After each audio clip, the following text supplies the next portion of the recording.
Sam Pitroda जी ने जो है इनहेरिटेंस टैक्स की बात की, जो हम लोगों की जमा पूंजी है, जब हम अपने लोग पूरा बचाते हैं अपने फैमिली के लिए, जब हम उसको अपने आने वाली जनरेशन को देंगे तो उस पर भी टैक्स लगेगा और ये टैक्स बहुत बड़ा टैक्स हो सकता है। तो क्या आप कहेंगे कि बीजेपी अगर आएगी तो इस टैक्स को कभी नहीं लागू करेगी? भारतीय जनता पार्टी क्या करेगी, हमारे मैनिफेस्टो में साफ हमने लिख करके लाए हुए। अब उन्होंने कहीं सगुफा छोड़ दिया तो मैं भी वो झंडा लेके घूमूंगा, ये सवाल आपके मन में कैसे आ जाता है? ये भारतीय जनता पार्टी की विचारधारा साफ है जी।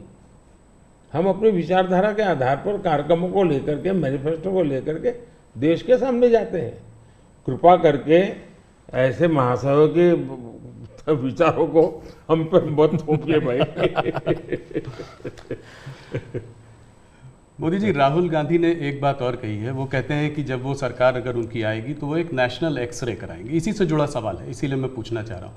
एक नेशनल एक्सरे कराएंगे, बात सिर्फ कास्ट सेंसस की नहीं है जो कि वो करते आए हैं, उस पर भी मैं आपका मत जानना चाहूँगा, मगर बात वो कहते हैं इससे आगे है।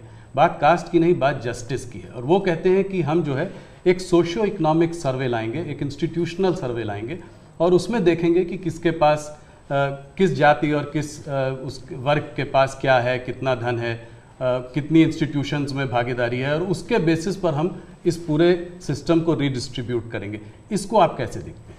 सबसे पहले तो इस देश में जो लोग अपने आप को राजनीति के एक्सपर्ट मानते हैं,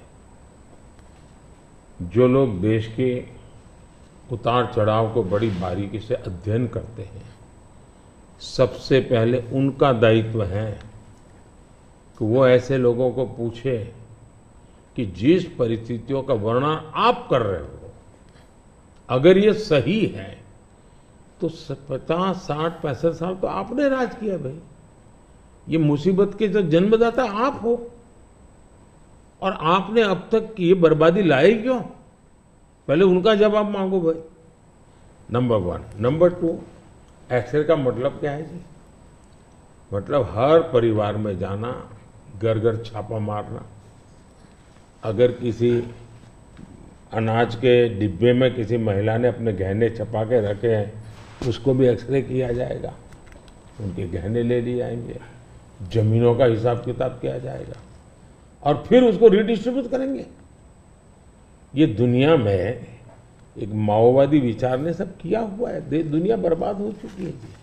ये पूरी तरह अर्बन नक्सल उस सोच का सीधा सीधा प्रगटीकरण है। और इसलिए मैनिफेस्टो आने के 10 दिन तक बाद भी ये जो जमात आए दिन लिखापट्टी करती है ना, वो चुप रही, उनके प्रोटेक्शन में चुप रही है। तब मिलके मेरी जिम्मेवारी बन जाती है कि देश को जगाना कि भाई देखिए आपको लूटने की ये तरकीब हो रही है। और दूसरा पार्ट है, डॉक्टर मनमोहन सिंह जी वगैरह, उन्होंने हर बार कहा है कि भाई जो भी संपत्ति होगी इस पर पहला अधिकार किसका होगा। तो हिसाब किताब बहुत साफ है, वो क्या करना चाहते हैं।